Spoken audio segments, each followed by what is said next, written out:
Megastar చిరంజీవిపై AP deputy CM Pawan Kalyan emotional post చేశారు. సినిమాల్లోకి రాకముందే తన దృష్టిలో అన్నయ్య చిరంజీవి హీరో అని, చిన్నప్పుడు అన్నయ్య సెలవులకు ఇంటికి వస్తే పండుగలా అనిపించేదని, ఆయన తిరిగి కాలేజీకి వెళ్లిపోతే ఇల్లు మొత్తం కళావిహీనంగా మారిపోయేదని పవన్ కళ్యాణ్ తన జ్ఞాపకాలను గుర్తు చేసుకున్నారు. తన స్కూల్ రోజుల్లో అన్నయ్య పక్కన నడవడమే ఎంతో గర్వంగా అనిపించేదని పవన్ చెప్పారు. పొడవాటి జుట్టు, ఎన్సీసీ క్యాడెట్ల దృఢమైన శరీరాకృతి, బెల్ బాటమ్ ప్యాంట్, కళ్లద్దాలతో నాన్నగారి 350cc బుల్లెట్ పై అన్నయ్య వెళుతుంటే తాను ఒక అభిమానిలా చూస్తూ ఉండేవాడని గుర్తు చేసుకున్నారు. సినిమా హీరో కాకముందే తనకు చిరంజీవి ఒక హీరోని అని చెప్పిన పవన్ కళ్యాణ్ ఆయన సింగపూర్ నుంచి మొదటిసారి ఇంటికి వచ్చినప్పుడు తెచ్చిన పెద్ద నీలం బ్యాగ్ లో తన కోసం లెగో హెలికాప్టర్, రిమోట్ కార్లు, రేసింగ్ ట్రాక్, కామిక్ పుస్తకాలు, మ్యూజిక్ టేపులు, టేప్ రికార్డర్ తో పాటు ఎన్నో వస్తువులు ఉండేవని గుర్తు చేసుకున్నారు. అన్నయ్య ఎప్పుడు ఇంటికి వచ్చినా తమ చిన్న ఇంట్లో ఆనందం, చిరునవ్వులు నిండిపోయేవని చెప్పారు. అన్నయ్యకు పెళ్లైనప్పుడు ఇక ఆయన తమకు దూరం అవుతారేమోనని తాను ఒక గదిలో కూర్చుని ఏడ్చానని పవన్ గుర్తు చేసుకున్నారు.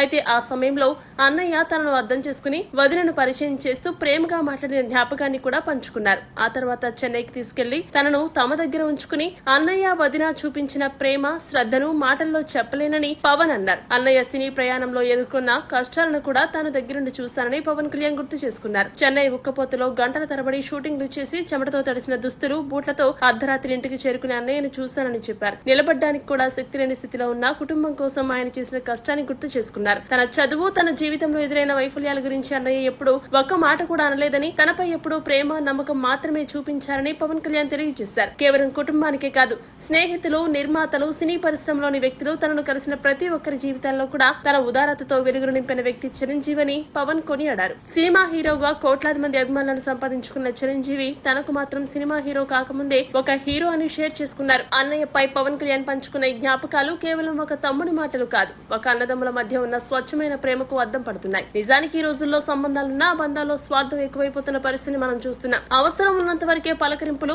పని ఉన్నప్పుడే ప్రేమలు, ప్రయోజనం ఉన్నప్పుడే బంధాలు కనిపిస్తున్నాయి. కానీ తోబుట్టువుల మధ్య ఇలాంటి స్వచ్ఛమైన ప్రేమను చూస్తే బంధం అంటే అవసరం కోసం కాదు, జీవితాంతం ఒకరికొకరు అండగా నిలబడమని అర్థమవుతుంది. మెగాస్టార్ చిరంజీవి తన తమ్ముళ్ళకి ఇచ్చిన ప్రేమ, పవన్ కళ్యాణ్ తన పెద్దన్నపై చూపిస్తున్న గౌరవం, అభిమానం ఇవన్నీ ఒక విషయాన్ని గుర్తు చేస్తున్నాయి. మనం ఎంత ఎదిగినా, ఎంత గొప్ప స్థానంలో ఉన్నా మనతో పాటు నడిచిన మనుషులను, మన కోసం నిలబడిన కుటుంబాన్ని మాత్రం మర్చిపోకూడదు. ఎందుకంటే డబ్బు, పేరు, హోదా ఇవన్నీ జీవితంలో వస్తాయి, పోతాయి. కానీ నిజమైన బంధం ఒక్కసారి దూరం అయితే అది తిరిగి అదే రూపంలో దొరకడం చాలా కష్టం. ఈ తరం ఈ అన్నదమ్ముల అనుబంధం నుండి ఒక విషయం నేర్చుకోవాలి. బంధాలను కాపాడుకోవడానికి కారణం వెతకండి, ప్రేమించడానికి కారణం అవసరం లేదు. మన వాళ్ళు మనతో ఉన్నప్పుడే వారికి మన సమయాన్ని ఇవ్వాలి, మన ప్రేమను పంచాలి, మనస్ఫూర్తిగా అండగా నిలవాలి. ఎందుకంటే జీవితంలో చివరికి మన వెంట ఉండేది మనం సంపాదించిన ఆస్తులు కాదు, మనతో మిరిగిపోయే ఆత్మీయ బంధాలే. ఆదర్శనీయమైన ఒక బాధ్యత గల అన్న పద్మ విభూషణ్ మెగాస్టార్ కొనిదెల చిరంజీవి గారికి హృదయపూర్వక జన్మదిన శుభాకాంక్షలు. ఈ అన్నదమ్ముల అనుబంధం ఎప్పటికీ ఇలాగే ఉండాలని మనస్ఫూర్తిగా కోరుకుందాం.